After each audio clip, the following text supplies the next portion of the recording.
Amén. ¿Cuántos sienten la presencia del Señor en este lugar? Hermosa la presencia de Dios, ¿no le parece? Amén. Bueno, en este día tenemos una celebración muy especial porque celebraremos la cena del Señor. Amén. Conmemoraremos, dice la palabra, que anunciamos con ella su muerte, que el Señor un día murió por nosotros pagando el precio del pecado. Amén. Quiero invitarle a que oremos y quiero compartirle una palabra en esta mañana para todos los que estamos aquí. Señor, gracias por darnos la oportunidad de venir dispuestos para ti, Señor.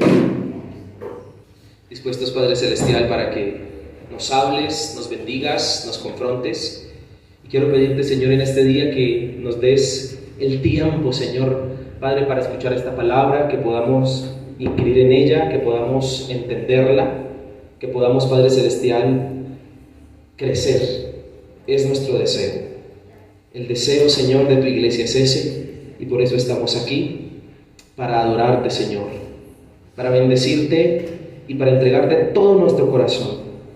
Señor, oro por cada hermano y amigo que se encuentra en este día, en este lugar. Gracias por bendecirle, por amarle, por nunca dejarle, Señor, por siempre tener una palabra de aliento, de ánimo, Señor. Padre, por intervenir en esa área, en esa familia, en ese hijo, porque hemos visto la mejoría, porque hemos visto el milagro, porque hemos visto la provisión, porque hemos visto, Señor amado, el cumplimiento de tu promesa, porque, Señor, tu palabra, Señor amado, ha sido y sigue siendo, Padre Celestial, la guía, la dirección, la que no nos abandona y la que nos, Señor amado, recuerda tu dulce voz. Te adoramos en el nombre de Jesús. Amén y amén. Amén. ¿Le ha pasado alguna vez esto?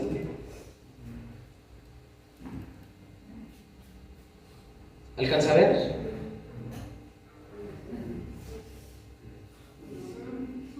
¿Sí? Para los que no alcanzan a ver bien y son míopes, vamos a orar para que el Señor los sane. No, mentira. Es una astilla, una espina enterrada en el dedo, en la uña. ¿Alguna vez a usted le ha pasado? ¿Sí o no? Dicen que hay espinas que duelen más que otras.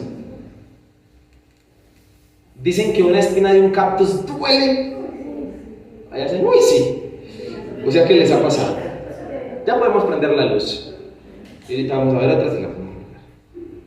¿Qué puede pasar? ¿Me la dejas? ¿Qué puede pasar si uno no se saca la espina cuando se le entierra? ¿Qué puede pasar? Se encona, ¿cierto? Se infecta, se hincha. ¿Está bien? Sigue doliendo. La cosa va a empeorar y puede pasar lo siguiente. Vamos a ver si se ve. ¿Sí le alcanza a ver? Eso es una espina enterrada que no se sacó a tiempo. Vamos a ver otra. Y no le quise traer unas peores porque lo decía por aquí, por ahí.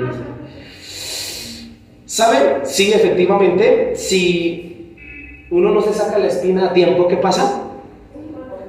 Se encona, se inflama, se hincha, puede producir materia y se comienza a inflamar y hasta se conocen casos de que se puede producir un cáncer.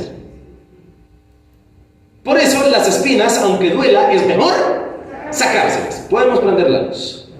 Todos en este salón creo que recordamos que el Señor le hizo una promesa en el Antiguo Testamento a su pueblo llamado Israel, la cual era sacarlos de la tierra de la esclavitud de Egipto y llevarlos a una tierra prometida.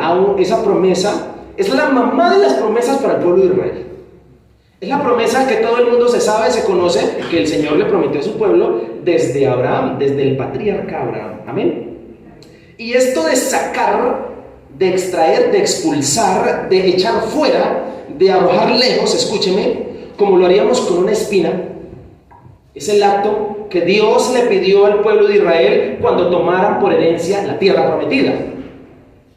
¿De qué? De que sacaran y echaran fuera, arrojaran lejos a los habitantes cananeos que se encontraban allí, que destruyeran todos los altares a los falsos dioses y que, mejor dicho, no tuvieran ninguna alianza con ellos. Amén. Entonces, para corroborar esta palabra, Dios les dijo, yo ahorita me va a estar ayudando mucho con la Biblia hoy. Entonces Dios les dijo, Éxodo 23:31. Entonces Dios les dijo lo siguiente: Éxodo 23, 31. Y fijaré tus límites. Ya se ve bien. Y fijaré tus ¿qué? Y fijaré tus límites desde el mar Rojo hasta el mar de los filisteos y desde el desierto hasta el Éufrates, porque pondré en tus manos a los moradores de la tierra. Y tú, ¿qué pasará? ¿Qué tienen que hacer? Los echarás de delante de ti. Versículo 32. No harás ¿qué? Alianza con ¿quiénes? ¿Cuál es la orden cuando entran a la tierra? Sáquenlos, no hagan ningún tipo de ¿qué? Ni con sus dioses. Creo que es hasta ahí. Hasta ahí vamos a ver, amén. Si usted lo nota, la orden es echarlos, sacarlos, porque si no los acaban, dice el versículo 33, ¿lo puedes poner? Siguiente versículo. En tu tierra no habitarán, no sea que te hagan ¿qué? Pecar contra mí, sirviendo a sus dioses, porque te será tropiezo. ¿La orden cuál es? Sacarlos, echarlos fuera, porque si no lo hacen, les iban a hacer tropezadero, tentación, y seguramente iban a pecar adorando a otros dioses. El Señor constantemente les recordaba esta condición para cuando entraran a la tierra prometida. ¿Cuál es la condición? ¿Cuál es? No hacer alianzas. Dígale que está a su lado. Sacar a los habitantes lejos. Dígales así. ¿Sacarlos qué? Expulsarlos, echarlos fuera. Quiero que a usted le quede clara esa condición. Echarlos fuera, lejos, a las naciones paganas que se encontraban en la tierra prometida. Derrotar a esas naciones rompiendo sus altares a los falsos dioses, porque si no lo hacían iban a pecar. Era muy fácil de que cayeran en pecado. Entonces vuelve a decirles, Deuteronomio 9, 1 al 5. Vuelve a decirles más adelante. Por favor, es necesario que leamos estos textos. Deuteronomio 9, del 1 al 5. Oye Israel, tú vas hoy a pasar el Jordán, para entrar a poseer a naciones más numerosas y más poderosas que tú, ciudades grandes y amuralladas hasta el cielo. Versículo 2. Un pueblo grande y alto, hijos de los anaseos, de los cuales tienes tu conocimiento y has oído decir, ¿quién se sostendrá delante de los hijos de Anac? Entiende pues hoy que es Jehová tu Dios el que pasa delante de ti como fuego consumidor, que los destruirá y humillará delante de ti, y tú los ¿qué? ¿Y tú los qué? Y tú los echarás. ¿Cuál sigue siendo la orden? Echarlos. Y tú los echarás y los destruirás enseguida como Jehová te ha dicho. Versículo 4. No pienses en tu corazón cuando Jehová tu Dios los haya echado delante de ti diciendo, por mi justicia me ha traído Jehová a poseer esta tierra, pues por la impiedad de estas naciones Jehová las arroja delante de ti. Versículo 5. No por justicia ni por la rectitud de tu corazón entras a poseer la tierra de ellos, sino por la impiedad de estas naciones Jehová tu Dios las ¿qué? Nota cómo juega Dios con esa palabra, arrojar, echar, sacar. Y le sigue diciendo, para confirmar la palabra de Jehová, juró a tus padres Abraham, Isaac, ¿y quién más? Y Jacob. Entonces, como lo notamos, esta advertencia es recordada y nuevamente dicha, pero ahora en Deuteronomio. Recuerda que la primera que leímos fue en Éxodo, ahora en Deuteronomio, es decir, está siendo recordada a 2 generaciones. ¿Me hago entender?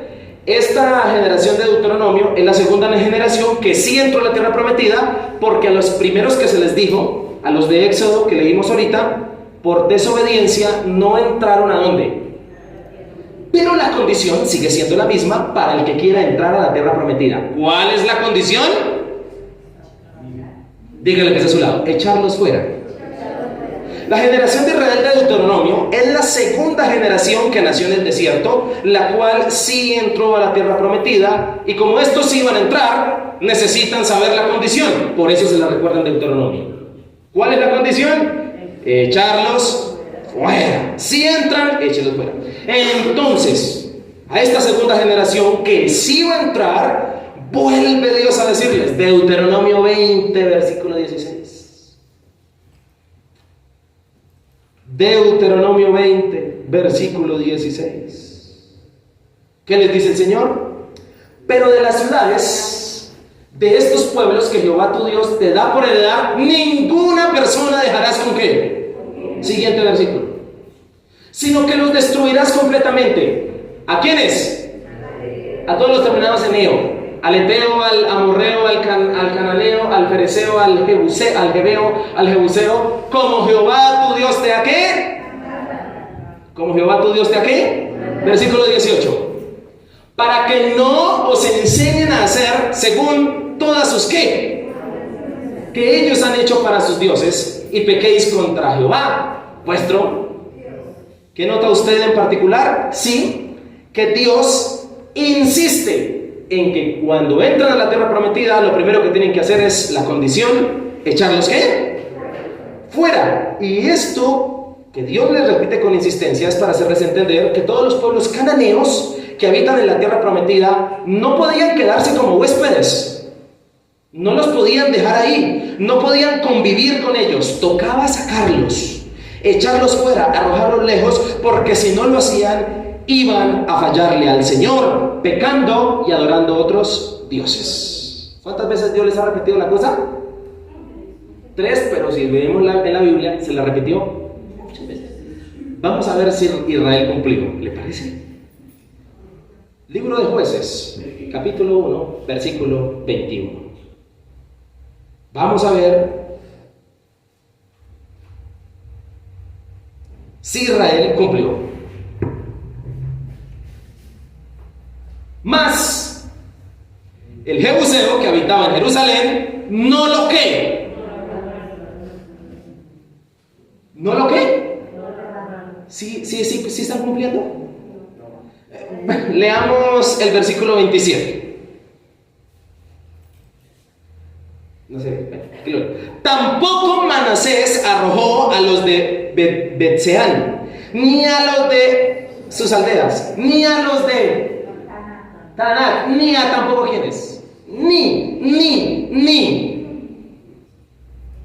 Versículo 29. Tampoco Efraín arrojó a quienes.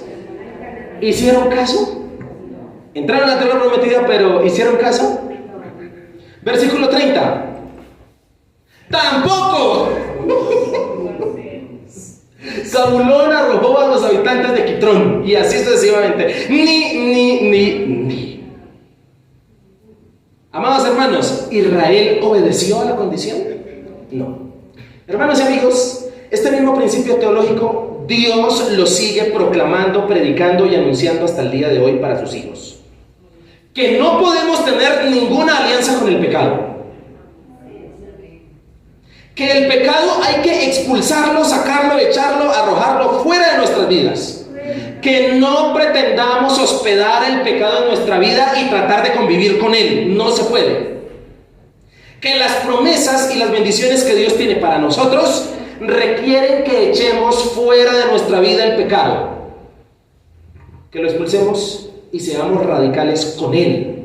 Amados amigos que están en esta mañana, al igual que los cananeos, serían tropiezo y harían caer en pecado a Israel si estos no lo expulsaban totalmente de la tierra prometida. Así mismo sucede y sucederá si nosotros no sacamos y arrojamos fuera y destruimos todo aquello que Dios nos ha dicho que expulsemos de nuestra vida y lo quitemos. Caeremos en pecado. Será muy fácil caer. Dios quiere evitarnos este mal.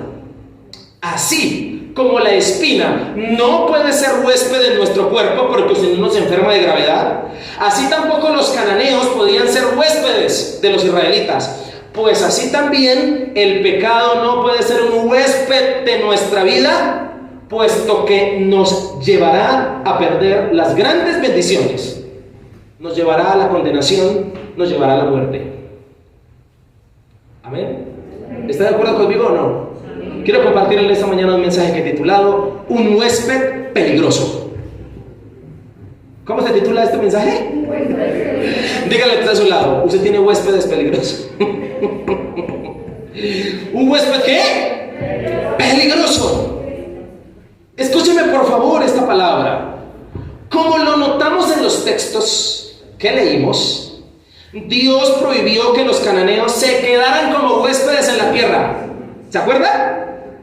La tierra estaba llena de naciones paganas. Si la toman, la orden es esta: tomar la tierra prometida, conquistarla, pero expulsar a la gente que está ahí. Sacarla, no tener ninguna alianza con ellos, porque ellos representaban el pecado, habían altares a otros dioses, las costumbres pecaminosas que tenían no podían tomarla los israelitas. Pero como también leímos en el libro de Jueces, Israel no obedeció, no arrojó las naciones, no las arrojó a todas, sino que dejó a algunos pueblos. En este caso, ellos, como dice la palabra, los hicieron huéspedes, y además, si usted lee bien Jueces, va a notar que los dejaron como huéspedes y los pusieron a pagar tributo. Qué abejitas los israelitas, ¿no? Los pusieron a pagar arriendo. Pero como era de esperarse, vinieron consecuencias, terribles consecuencias por desobedecer a Dios ante la orden radical que había dado y por ponerse a hospedar a los cananeos en vez de arrojarlos fuera. Estas mismas consecuencias, amados hermanos y amigos, vendrán sobre ti y vendrán sobre mí si nosotros hospedamos el pecado en nuestra vida, si no lo arrojamos y lo echamos fuera, si no lo sacamos de nuestras vidas, como Dios también ya nos dijo que lo sacáramos. ¿Amén o no amén? Y quiero invitarle que por un momento piense con qué o con quién Dios te dijo que no convivas más.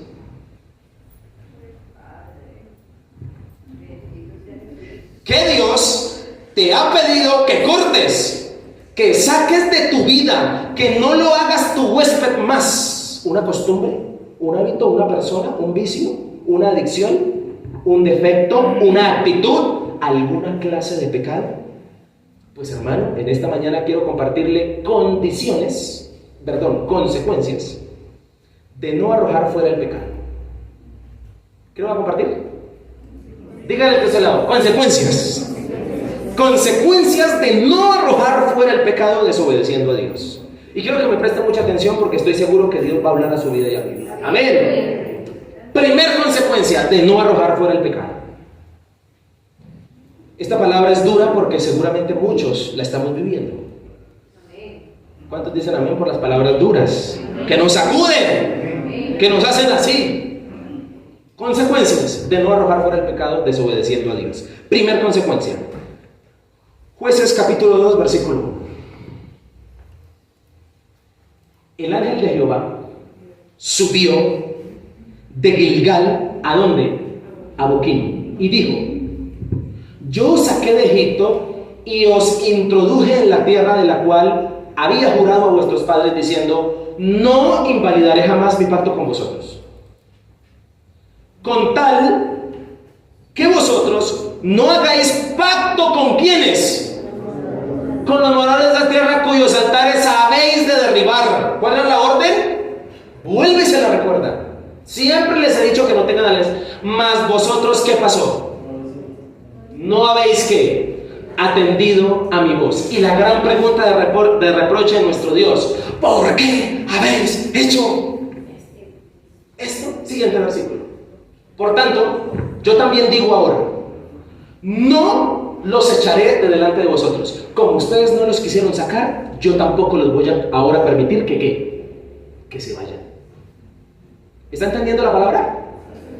Eso es lo que el Señor les dice. Como ustedes no los quisieron echar, entonces yo ahora tampoco los voy a sacar a ellos. No los echaré de delante de vosotros, sino que ellos les serán azotes para vuestros costados, y sus dioses os serán ¿qué? Siguiente versículo. Cuando el ángel de Jehová habló estas palabras a todos los hijos de Israel, el pueblo ¿qué hizo? Alzó su voz y se puso aquí a chillar. Siguiente versículo y último. Y llamaron el nombre de aquel lugar ¿qué? Boquim. Y fueron allí y ofrecieron allí sacrificios. ¿A quién? Primer consecuencia de no arrojar fuera el pecado, desobedeciendo a Dios. ¿Cuál cree que es? Hoy comienzan por D. Primera, distorsión. Sí, distorsión. Permítame explicarle, tranquilo. Le voy a explicar por qué distorsión. Distorsión. Escuche esto. La vida se distorsiona cuando desobedecemos a Dios, especialmente al no echar fuera el pecado. Hermano, el pecado no puede ser un huésped de tu vida. Distorsionar es alterar, tomar un rumbo diferente, en este caso el equivocado. Para nuestra aplicación de hoy nos referimos a desviarnos de la perfecta voluntad de Dios y resultar haciendo o viviendo situaciones, episodios permisivos y no perfectos. ¿Acabo de entender lo que dije? Muchas personas viven en su vida episodios que Dios permitió, mas no eran los que Dios quería que vivieran. A eso me refiero. A eso le llamo distorsión. El pecado distorsiona la vida de las personas cuando éstas lo adoptan y no lo dejan. Particularmente, esto es producto de la desobediencia ¿a quién? Porque Dios sí tiene un camino, un propósito perfecto para cada uno de sus hijos. ¿Cuántos dicen amén a eso? Ese es el sentido de darnos promesas. ¿Cuál es el sentido de que Dios le dé promesas a su vida? Trazarle un camino perfecto por el cual Él quiere que usted ande. Las promesas demarcan el camino perfecto por el cual Dios en su voluntad perfecta desea que anden. ¿Cuál fue la promesa que Dios les dio para demarcar un camino perfecto? La tierra prometida y que echaran fuera ¿a quiénes? A los moradores. Para que su camino fuera ¿qué? Andaran bien. Permitir la cabida del pecado en nuestra vida y hacerlo nuestro huésped interrumpe el camino perfecto que Dios ha trazado para nosotros. Muchos, escuche esto, muchos no viven en lo que Dios desea para ellos, ni en lo que ellos siquiera desean para ellos mismos, sino que viven en lo que las circunstancias del pecado los llevaron a vivir.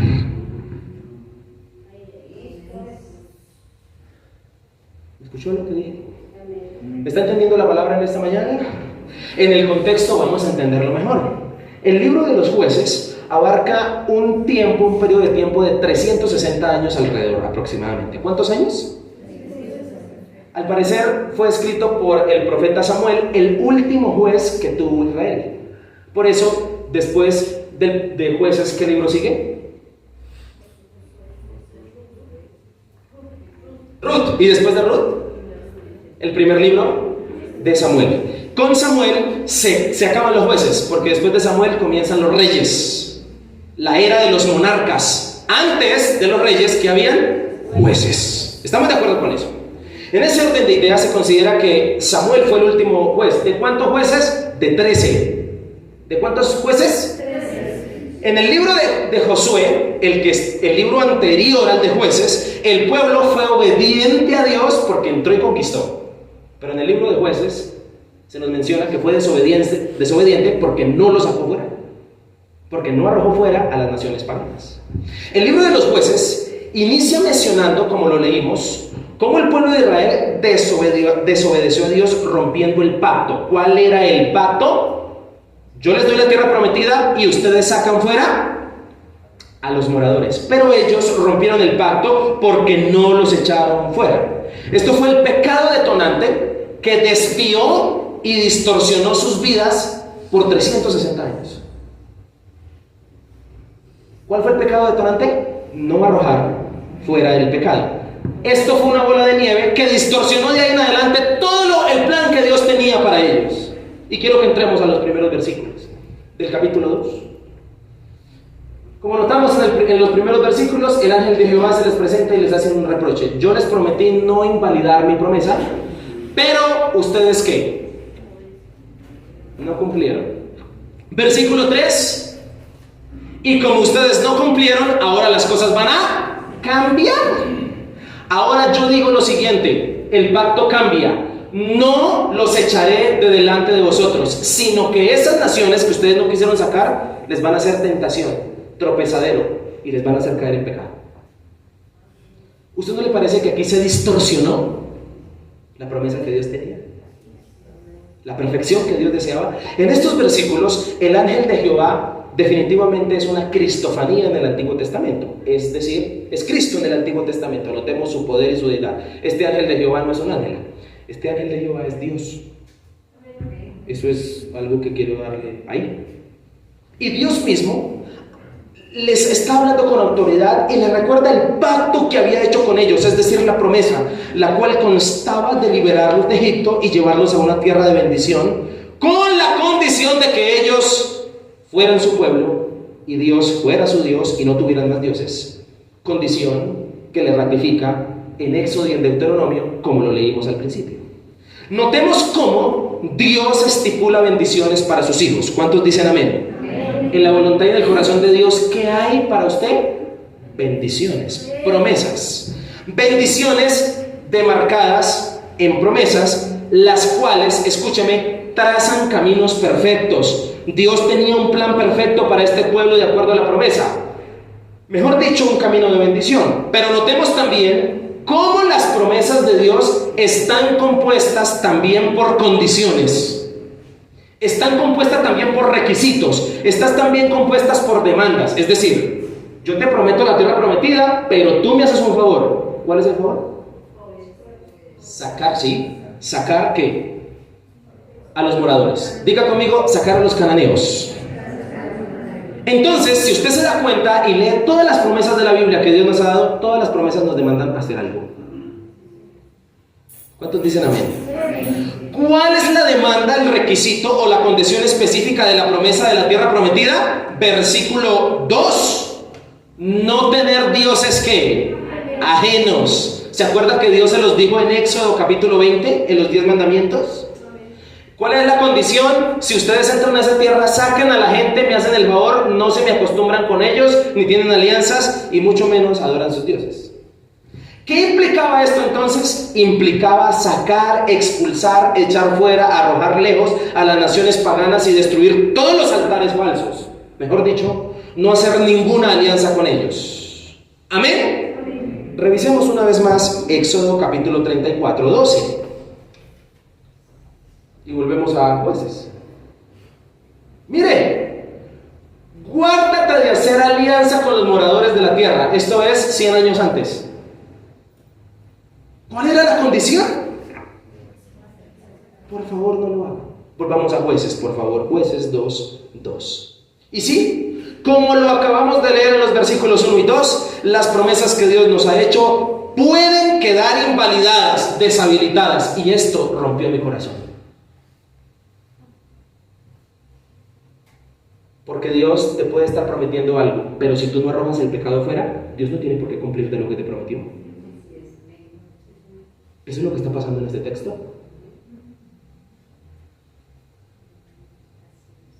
Yo también quedé así. Escuche esto que le tengo que decir.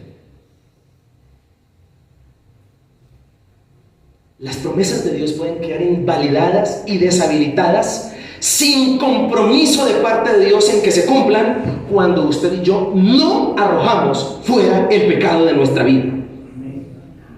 Cuando lo hacemos un huésped desobedeciendo al Dios. ¿Cómo lo explica el versículo 3? ¿Qué dice el versículo 3? Que el pacto ahora cambia. Distorsión. ¿Qué sucede en el versículo 3? Leámoslo.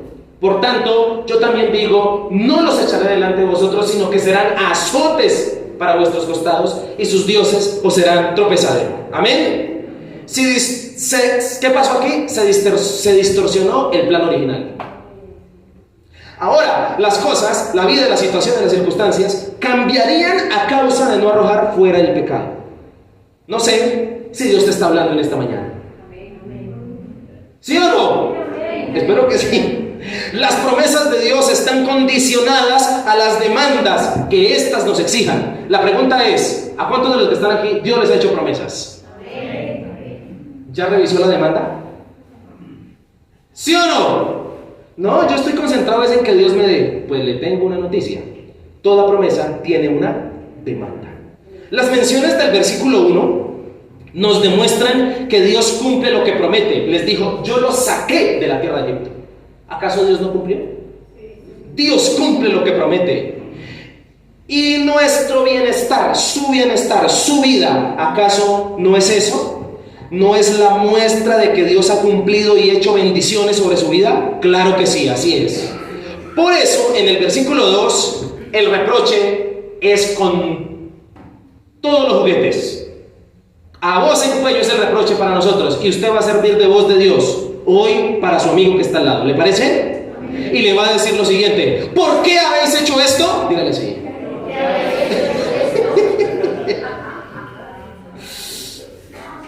¿Y sabe qué me indica esa pregunta? ¿Por qué habéis hecho esto? Es como no me cabe en la... Ese es el término. No me cabe en la cabeza. ¿Cómo así? Yo les compro, los saco de Egipto y ustedes no me cumplen. Este verso es la triste noticia de que el pecado distorsiona la voluntad perfecta y agradable de Dios que Él tiene para nosotros. Otra versión dice de este versículo, dice así: ahora declaro que ya no expulsaré a los pueblos que viven en la tierra de ustedes. Ellos les serán espinas clavadas. ¿Qué les serán? Y sus dioses serán una tentación constante para ustedes. Esto es, que cuando no arrojamos fuera el pecado de nuestra vida, este nos da más ocasiones de ser tentados y de caer. Por eso, si usted quiere no ser tan tentado, saque el pecado de su vida, para que no le cree escenarios, para que no le cree escenarios donde Él le pueda tentar fácilmente. ¿Qué significa este versículo? Este versículo es que más incómodo no será la vida cuando hay espinas en ella. ¿Cuánto más incómoda es la mano cuando tiene espinas? Muy incómoda. Este verso es la alta probabilidad de caer de mal en peor y vivir situaciones y una vida que Dios no deseaba para nosotros. Por eso nos manda a arrojar fuera ¿qué? El pecado. Este versículo es la muestra de la distorsión que trae el desobedecer. Al no arrojar fuera el pecado, ¿qué hace? Distorsiona nuestra vida, distorsiona los planes perfectos de bendición que Dios tenía para nosotros. La tierra donde iban a vivir en bendición, ahora era una tierra donde iban a vivir en tormento. Yo venía preparado para no amenes en esta mañana. Amén. Versículos 4 y 5. Ante la noticia, el ángel de Jehová se aparta y esta gente se puso a... Dígale que está a su lado, a chillar. Se puso a llorar. Versículo 5, eso significa precisamente Boquim. Por eso nombraron ese lugar Boquim, porque Boquim en hebreo significa llanto o los que lloran. Boquim fue llamado a aquel lugar, nombre que significa llanto o dolor. Dolor que sintieron especialmente el de pensar, ¿acaso uno no le da dolor pensar lo siguiente? ¿Qué hubiese sido? ¿A usted no le parece que eso es muy nostálgico? ¿Qué hubiese sido si tan solo hubiésemos obedecido? Escúchame esto, no hay nostalgia más grande que pensar y saber lo que pudo ser y ya nunca va a ser. ¿No le parece a usted eso triste? Esto hace el pecado cuando lo hospedamos en nuestra vida. ¿Para qué ofrecerían sacrificios? Dice el texto que después de llorar le ofrecieron sacrificios a Dios. La pregunta es ¿para qué? ¿Para qué cree que le ofrecieron sacrificios a Dios? ¿Para tratar de contentar a Dios? Eran para pedir perdón seguramente por sus pecados. Era seguramente para eso. Pero le tengo una premisa aquí, escuche. ¿De qué sirve pedir perdón a Dios si no estamos dispuestos y si no va acompañado con el acto de desalojar el pecado? Dígame, ¿de qué sirve pedir perdón? ¿A usted no le duele esta palabra? A mí me duele. ¿De qué sirve ir a chillar y decirle, Señor, perdóname, si usted no está dispuesto a dejar el pecado? Jesús, le tengo una buena noticia. Jesús murió por nosotros en la cruz. ¿Cuántos dicen amén? Amén. Para pagar nuestros pecados y nos trazó el camino perfecto. Nos endereza los pasos, nos endereza de lo distorsionado. Jesús es el camino que nos lleva al Padre. Amén. Hasta aquí hemos visto la primera consecuencia de no arrojar fuera el pecado. ¿Cuál es? Distorsión. Segunda consecuencia, versículo 11. 2:11. Después los hijos de Israel, después de chillar y pedir perdón y toda la cosa, ¿qué hicieron después? ¿Hicieron qué?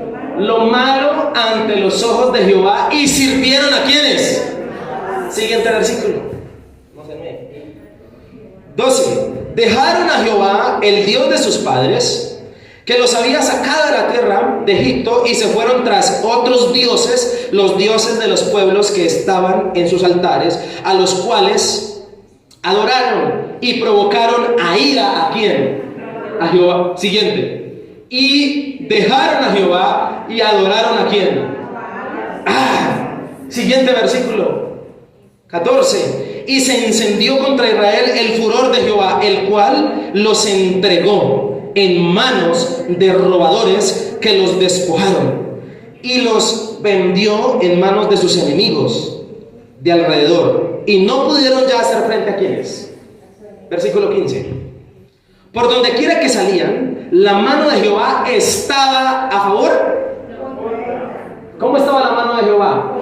Contra, dice el texto, contra ellos para mal, como Jehová había dicho, y como Jehová se lo había jurado, y tuvieron gran ¿qué? ¿Qué tuvieron? Gran aflicción. Segunda consecuencia de no arrojar fuera el pecado. Primero, ¿cuál es la primera consecuencia? Segunda consecuencia, despojo. ¿Qué es la segunda? Permítame explicarle. La vida es despojada cuando no sacamos de ella fuera el pecado. Por eso el pecado no puede ser un huésped. Es un huésped muy peligroso. Despojar es quitar, es perder lo que se tenía. Que te roben las pertenencias, las que eran tuyas por derecho. En este caso nos referimos a perder bendiciones, posesiones, privilegios que Dios nos haya dado. En vez de avanzar, o por lo menos de quedarnos estancados, despojar es quitarte lo que tenías más. Es que si usted se queda estancado, le va bien. Pero el pecado, cuando está en nuestra vida, lamentablemente nos quita hasta lo que tenemos. Esto es precisamente lo que hace el pecado cuando no lo desalojamos de nuestra vida. No solo detiene que seamos bendecidos y recibas, sino que hasta lo que nos habían otorgado no lo quita.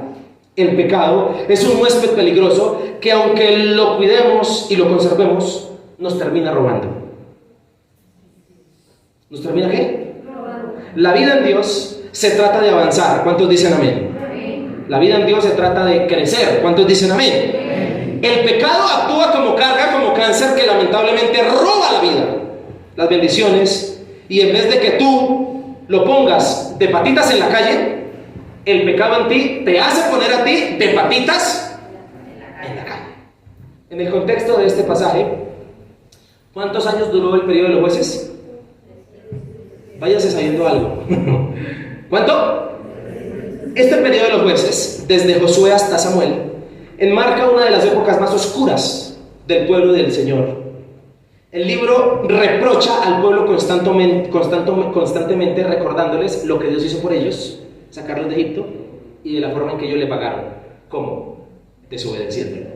Esos jueces es eso. Es reproche, recordarles lo que Dios hizo y de la forma en que ellos fueron desagradecidos. Amén. El libro de los jueces se encarga de mencionarnos las abominaciones que hizo Israel, adorar a otros dioses, a los Baales, por no haber arrojado fuera el pecado como Dios les dijo desde el principio. Como consecuencia, Dios mismo los despoja de las bendiciones y de los privilegios que les ha otorgado hasta el momento. Versículos 11 y 13. ¿Hicieron lo malo ante los qué? Escúchame, nadie puede hacer lo malo y pretender que Dios no lo vea.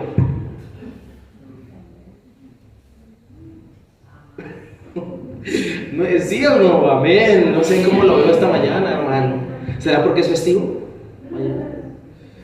Nadie puede pretender en este lugar hacer lo malo y que Dios ¿qué?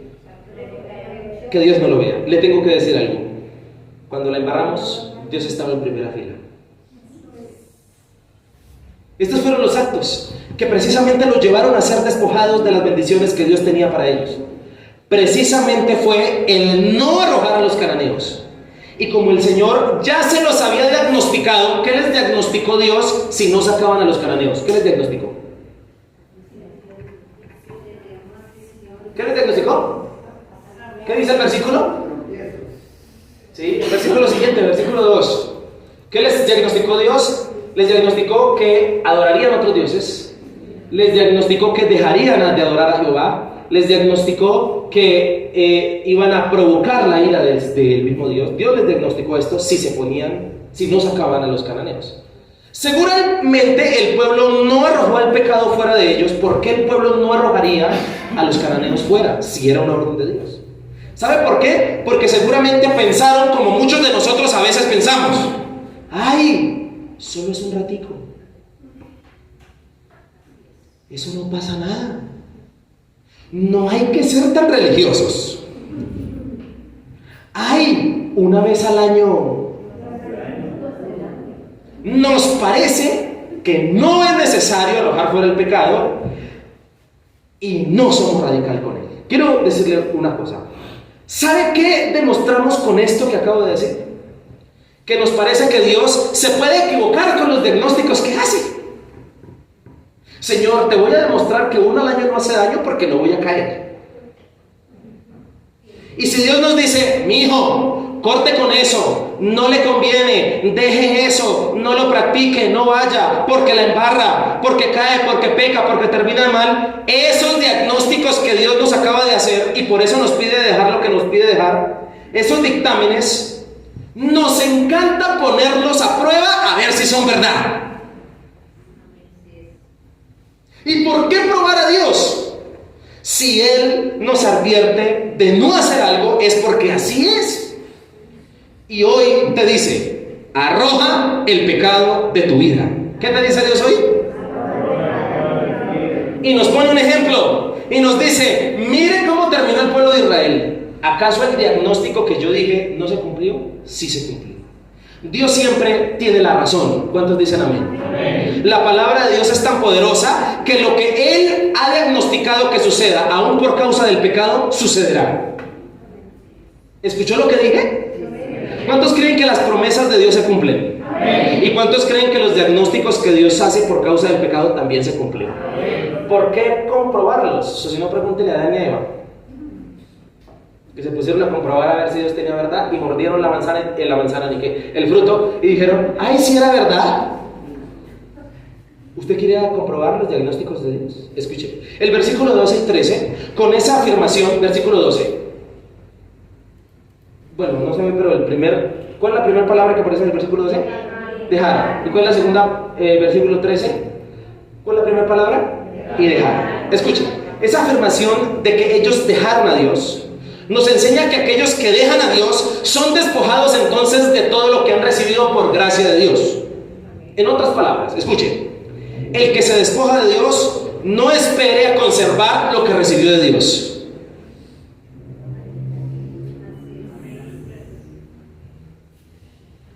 ¿Qué le puede esperar a uno que abandona a Dios? Y esto nos lo ratifican los versículos 14 y 15. ¿Qué nos dicen los versículos 14 y 15? Que el Señor los entregó en manos de robadores que los ¿qué? Dígale que está a su lado, los despojaron. Los vendió en las manos de los enemigos y ya no les pudieron hacer frente. Versículo 15 dice que lo que Dios dijo que iba a pasar sucedió. Dios estuvo en contra de ellos cuando salieron a la guerra y tuvieron gran aflicción. Fueron despojados ¿de qué? De sus bienes, de sus posesiones y además de territorios que en la tierra prometida ya habían conquistado, volvieron a quitárselos. Fueron también despojados de lo más importante, del respaldo de Dios. Fueron despojados de la gracia y la misericordia del Señor. Fueron despojados de la victoria. Cada vez que peleaban contra un pueblo ganaban, ahora pierden. Fueron despojados de la alegría y del gozo, de la seguridad de la bendición. Ahora viven en aflicción. Se les despojó la alegría y el gozo. El versículo 14 nos cuenta lo único que provoca el pecado cuando no es arrojado de nuestra vida. ¿Qué provoca el pecado? Diga conmigo, la ira de Dios. Y aún más cuando Dios ya nos dijo que lo sacáramos. ¿Cuántas veces le hemos sacado la piedra al Señor, usted y yo?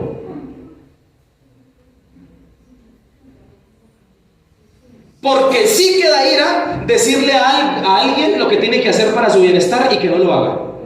¿Eso no le parece que da mucha piedra? El despojo por causa de no desalojar el pecado fue tan grande que hasta el pacto y la promesa de Dios de la tierra prometida se está oscureciendo ahora. Se está embolatando y mejor Dios la pasa a la siguiente generación. Por eso la cosa duró 360 años.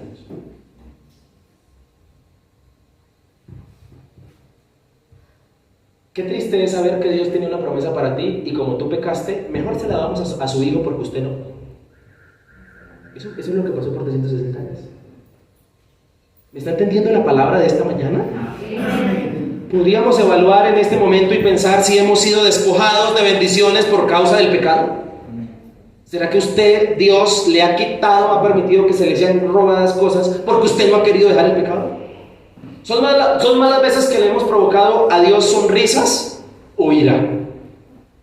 Qué terrible es saber que todo está en mi contra, dice el versículo 15, y Dios estuvo en contra de ellos. ¿A usted no le parece que eso es doloroso?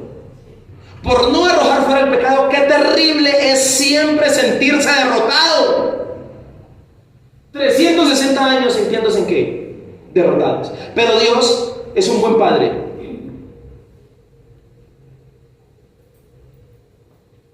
Y Dios, en medio de todo, nos sigue amando.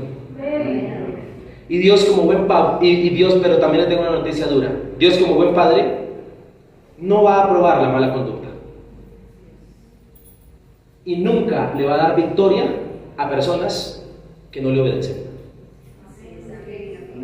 Perdónenme ser tan duro en esta mañana, pero yo creo que es necesario.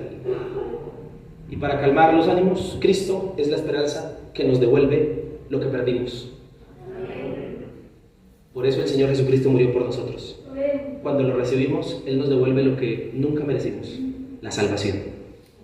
Hemos visto dos consecuencias de no arrojar fuera el pecado. ¿Cuáles son?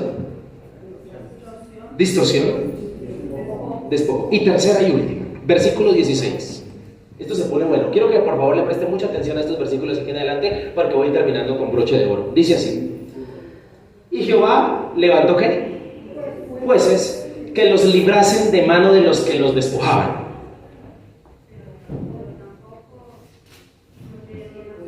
Pero tampoco oyeron a esos jueces. ¿Pero qué? Pero tampoco oyeron a esos jueces, sino que fueron tras dioses ajenos, a los cuales adoraron. Se apartaron pronto del camino en que anduvieron sus padres obedeciendo a los mandamientos de Jehová. Ellos no hicieron así. Versículo 18. Y cuando Jehová les levantaba jueces, Jehová estaba con el juez y los libraba de mano de los enemigos todo el tiempo de aquel juez, porque Jehová era movido a misericordia por sus gemidos a causa de los que los oprimían y afligían. Versículo 19. Mas ¿qué acontecía? Mas acontecía que al morir el juez, ellos ¿qué?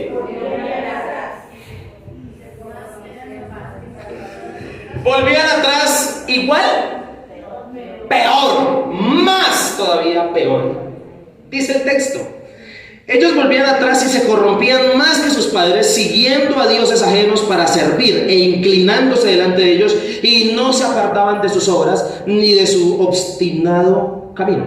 Versículo 20. Y la ira de Jehová se encendió contra Israel y dijo: por cuanto este pueblo traspasa mi pacto que ordené a sus padres y no obedece a mi voz, tampoco yo volveré jamás a arrojar de delante de ellos a ninguna de las naciones que dejó Josué cuando murió, para probar con ellas a Israel si procurarían o no seguir el camino de Jehová, a donde andando en él, como lo siguieron sus padres. Por esto dejó Jehová a aquellas naciones sin arrojarlas de una vez, y no las entregó en manos de ¿quién? De Josué.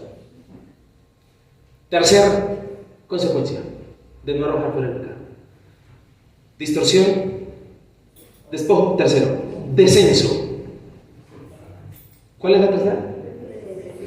La vida desciende cuando desobedecemos al Señor, especialmente por no arrojar ¿qué? Fuera el pecado. El pecado, como huésped en tu vida, te infecta y te daña. El descenso es ir de mal en peor. Es cada vez caer más bajo, es empeorar. No existe la probabilidad de mejoría o evolución en aquel que quisiera cambiar si no echa fuera el pecado. No hay posibilidad de mejoría. ¿Está escuchando la palabra esta mañana? No hay ¿qué? Posibilidad de mejoría. Escuche esto. ¿Sabe qué es lo malo del descenso? De ir de mal en peor, que cada vez va a ser más duro levantarse. No podemos hospedar el pecado porque nuestro inminente descenso demuestra que cada vez él tendrá más control y dejará de ser huésped para querer ser dueño. ¿Escuchó lo que dije? ¿Está entendiendo la analogía, el juego de palabras que estoy usando? El pecado no hay que hospedarlo porque pronto querrá ser dueño. Sí, así como lo viste. Él querrá ser el dueño de tu vida y tendrá la fuerza para hacerte creer que no podrás levantarte y mucho menos que lo podrás desalojar. Hoy es el día de arrojar fuera de tu vida el pecado porque sí, el tiempo cuenta. Por eso, ¿cuándo es la hora de arrojar fuera el pecado? Hoy. No dejes que siga más hospedándote en tu vida. En el contexto, voy terminando con lo siguiente. El libro de Jueces es nombrado Jueces, ¿por qué? A partir de libertadores que en su momento Dios levantaba a causa de la compasión y la misericordia que sentía por aquellos que sufrían a causa del pecado. Entonces Dios, en respuesta, levantaba un juez, un libertador, un caudillo, 13 en 360 años. ¿Cuántos caudillos? 13 en total. Y el considerable número que acabamos de nombrar, 13 jueces, durante este periodo tan largo de años, demuestra que el pueblo casi no aprende. ¿Qué demuestra tantos jueces? Casi no aprende, y que siempre después de la libertad volvían a pecar. Jueces, por ello, nos habla del ciclo del pecado. ¿De qué nos habla? Nos habla del ciclo del pecado. ¿Cuál es? Sufrimiento, clamor, salvación, pecado peor. ¿Se lo puede aprender? No, empieza con pecado, luego sufrimiento, luego clamor, luego salvación y luego pecado peor. 5 puntos en el ciclo del pecado. ¿Cuáles son? Después del pecado, después de que usted peca, ¿qué viene? Sufrimiento. Y después del sufrimiento, usted está sufriendo, ¿y qué comienza a hacer? A clamar. Y entonces Dios tiene misericordia, ¿y qué pasa? Lo salva. Pero si usted no arroja el pecado, ¿qué pasa? Peor. Escuche, no es el círculo vicioso, ni tampoco el andar en círculos. Es el ciclo del pecado porque es un descenso. Escuche, pecado, sufrimiento, salvación, clamor, salvación, pecado peor. ¿Dónde vuelve a iniciar? En pecado peor. Pecado peor, sufrimiento, clamor, salvación, pecado peor. ¿Qué está pasando con la persona? No es un círculo, es un descenso. No sé si entendió esto. Hasta el libro de Jueces, si usted lee el libro de Jueces, va a ver que el libro de Jueces, del capítulo 1 al capítulo, ¿cuántos capítulos tiene el libro de Jueces? 21. ¿Cuántos? 21. Hasta el capítulo 21 es trágica la cosa. Cada vez empeoran los relatos bíblicos. Es más, si usted hace un estudio biográfico de cada juez cada vez era peor. ¿Y cuál fue el peor juez que tuvo Israel? Sansón. ¿Cuál? Sansón. ¿Y con qué historia trágica termina Jueces? Termina con que una mujer fue descuartizada. Así termina Jueces. Y termina diciendo que cada quien hacía lo que bien. Mire lo peor a lo que lleva el pecado. Versículos 16 y 19. Estos versículos corroboran perfectamente la misericordia de Dios. ¿Cuántos creen que Dios es misericordioso? Amén. En medio de la ira que a Dios le podamos nosotros dar, Él es misericordioso. Dios sí es rico en misericordia, porque cuando menos lo merecemos nos envía ayuda. Amén. ¿Cuántas veces, sin merecerlo, más bien en el estado de sufrimiento y dolor por causa del pecado, Dios te ayudó? Hasta aquellos que no creen se han beneficiado de la poderosa misericordia de Dios. Pero, ¿será que Dios desea que todas las veces experimentemos su misericordia y su ayuda cuando estamos sufriendo el ciclo del pecado? ¡No! Por eso es que debemos arrojarlo fuera una vez y por todas. El Señor no quiere que vivamos a toda hora experimentando a un Dios bombero que nos apaga los incendios nomás, sin que hayamos aprendido la lección. Si Dios permite alguna decadencia sobre tu vida, lo mínimo que Dios espera es que aprenda la lección para que no vuelvas a pasarla. Dios es un Dios de avanzada y ya ha tenido la suficiente misericordia por nosotros. ¿Cuántos creen eso?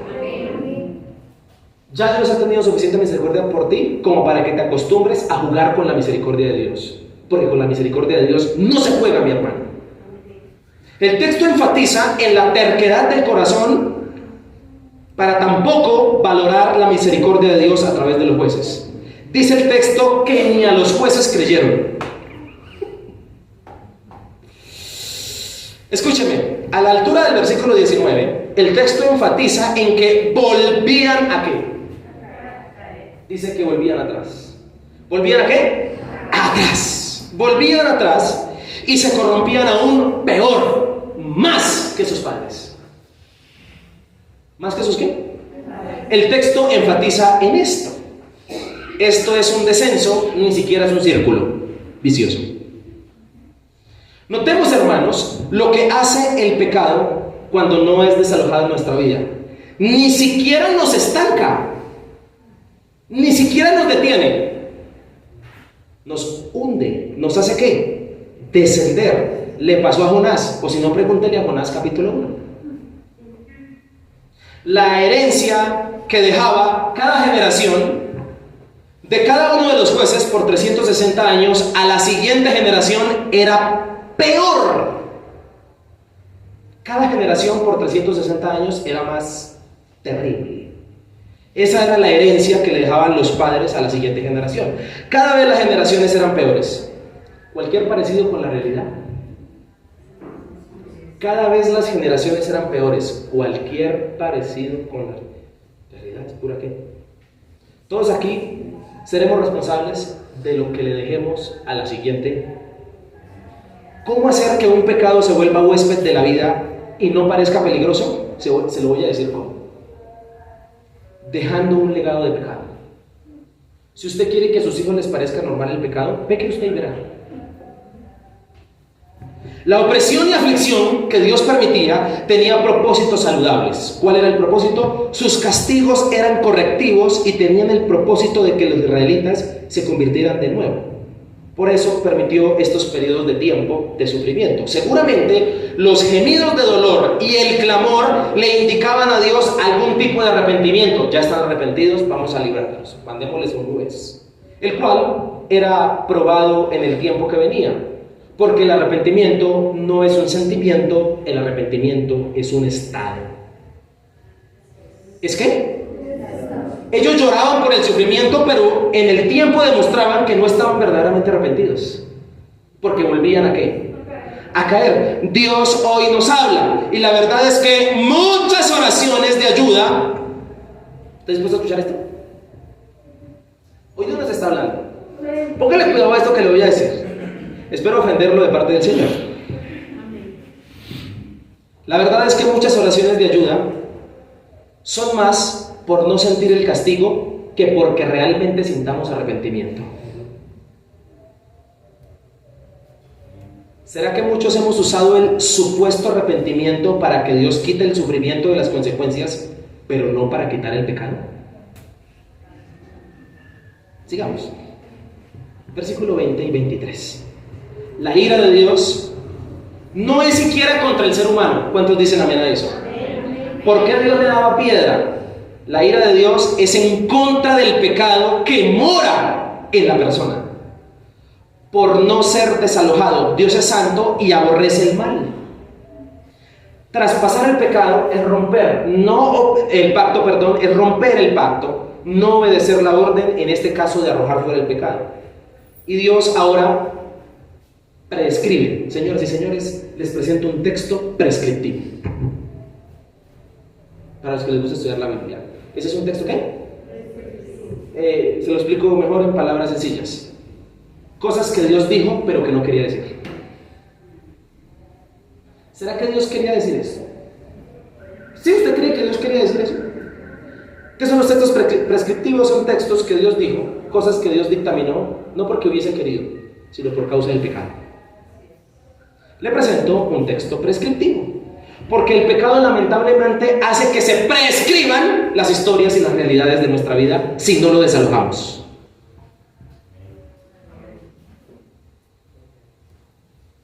El que está en una lluvia terrible en Bogotá como esas que están haciendo hoy y se atreve a salir sin chaqueta, está prescribiendo una historia en él, que le dé gripa, que se enferme.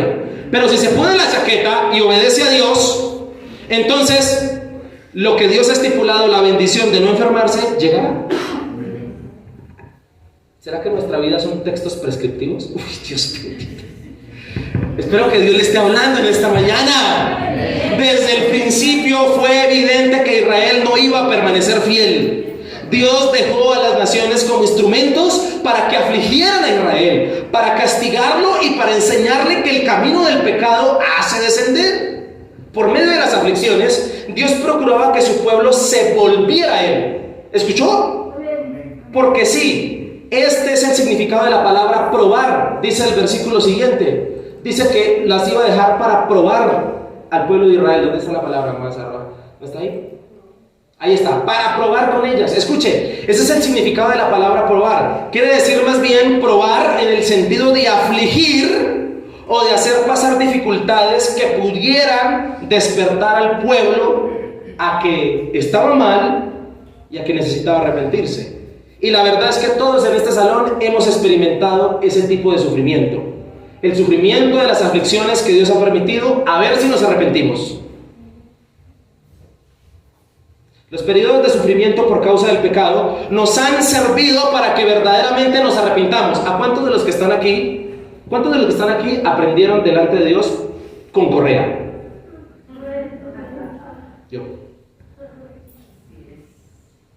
Yo aprendí, no le voy a decir qué lección, pero se la nombro nomás.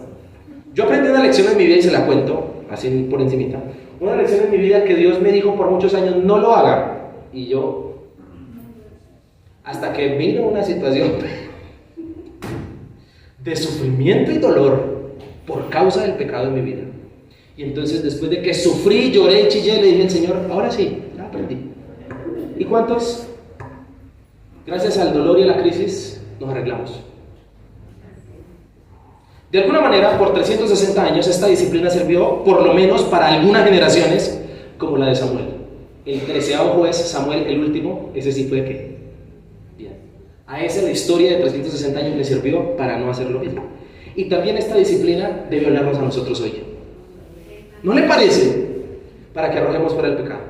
Cristo es quien nos saca de lo más profundo del descenso del pecado para que seamos llamados hijos de Dios y un día, en vez de descender, ascendamos al cielo. ¿Cuántos dicen amén por eso? Quiero terminar con lo siguiente.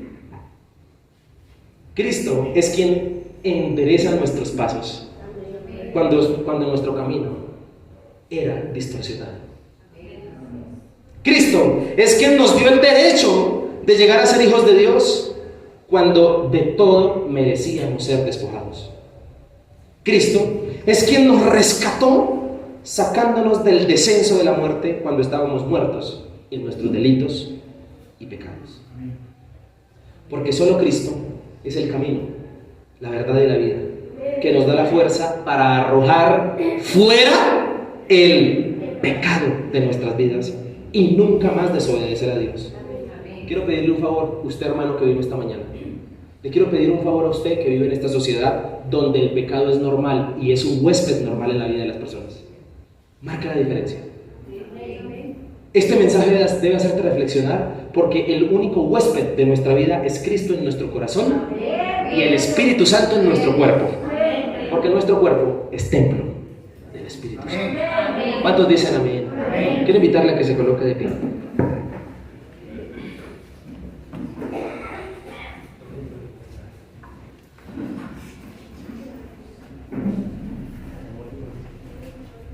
Vamos a celebrar en esta mañana la cena del Señor. ¿Cuántos vienen dispuestos a ello? Amén. Quiero invitar a que cierren sus ojos un momento, por favor. Padre, gracias por este tiempo. Invito a los servidores que van a ministrar la cena. Vamos a hacerlo rápidamente. Gracias.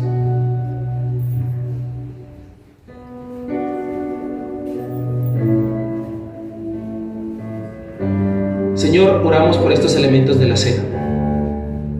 Los colocamos delante de tu presencia. Y te pedimos, Dios, que seas tú, Señor, santificándolos para que cuando los recibamos, Padre Celestial, sean de sanidad sobre nuestras vidas. Mis hermanas pueden repartirlo y mientras tanto estamos orando. Señor, te doy gracias por este momento tan especial que nos das.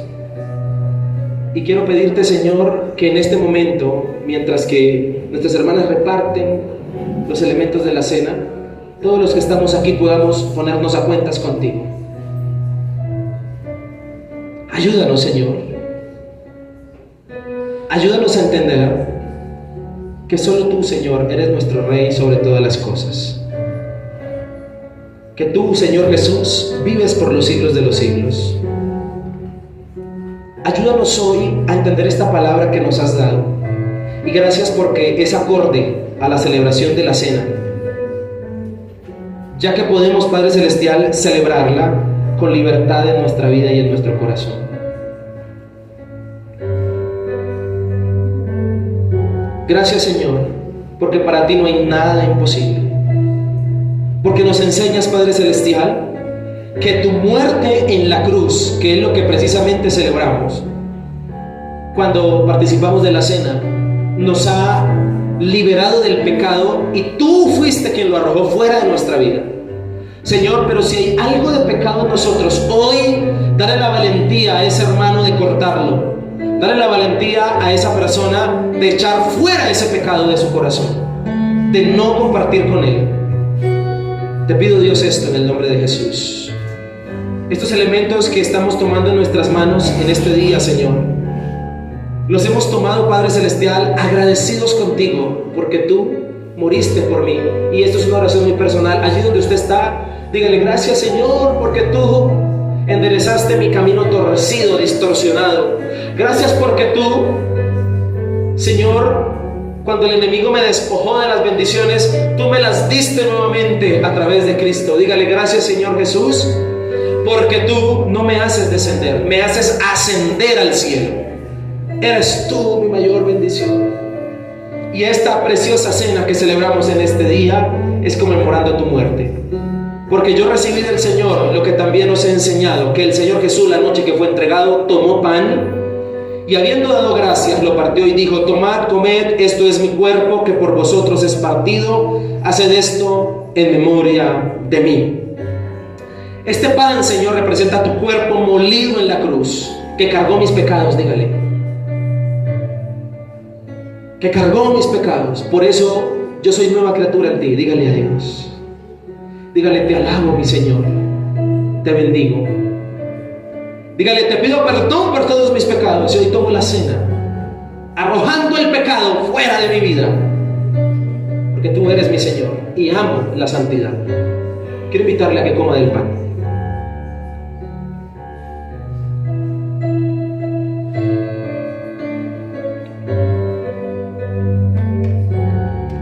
Asimismo también tomó la copa después de haber cenado, diciendo: esta copa es el nuevo pacto en mi sangre. Haced esto todas las veces que la bebieres en memoria de mí. Así pues, todas las veces que comieres este pan y bebieres esta copa, la muerte del Señor anunciáis hasta que Él venga. Señor, nuestra copa es levantada a ti en señal de santificación, en señal de que representa tu sangre que fue derramada por mí. Dígale: representa el nuevo pacto. Dígale: pacto que yo no voy a romper. Dígale: yo no voy a romper el pacto. Dígale: yo quiero obedecerte, Señor, y por eso hoy, en el nombre de Jesús, todo pecado de mi vida es arrojado fuera. Dígale: yo soy tuyo y te pertenezco. Mi vida es tuya, Señor. Me has dado salvación. Quiero invitarle a que tome de la copa. Gracias, Señor, por este momento tan especial. Ore un momento. Esto es un momento especial. Te adoramos, te bendecimos, te damos gracias, te santificamos, Señor. Reposamos en ti, nuestro buen pastor, que nos alivia. En el nombre de Jesús. Amén y amén.